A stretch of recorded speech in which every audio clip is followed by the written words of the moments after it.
สวัสดีครับมาส่งงานลูกค้านะครับวันนี้เป็นสเต็ปมอเตอร์ลุงแว่นนะครับทั้ง2 ลำเลยนะครับ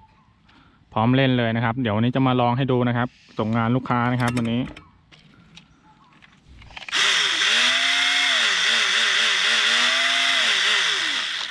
ประมาณนี้เดี๋ยวลองลงน้ำดูนะครับ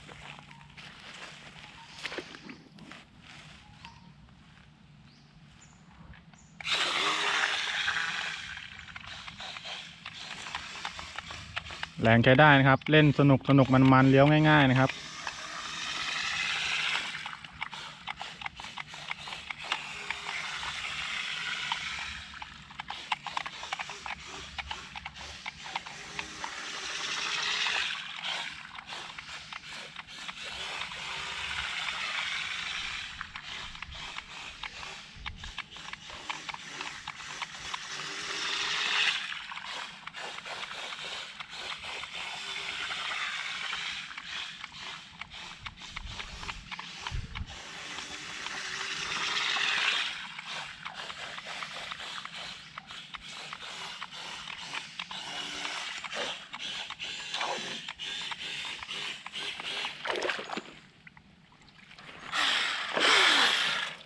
โอเคครับจบไป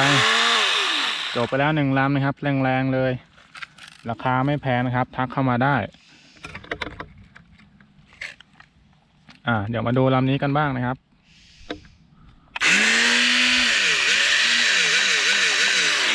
ลำนี้ก็ลุงแว่นเหมือนกันนะครับ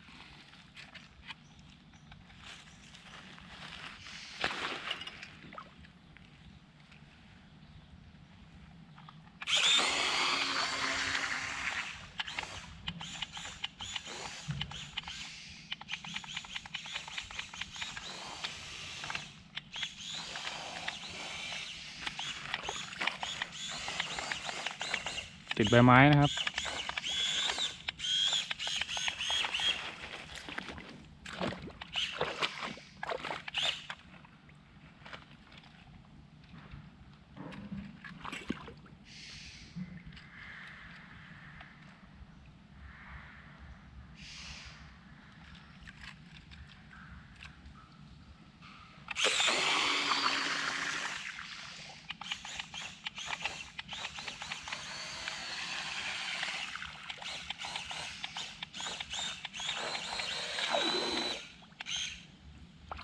โอ้โหใบไม้เยอะมากครับ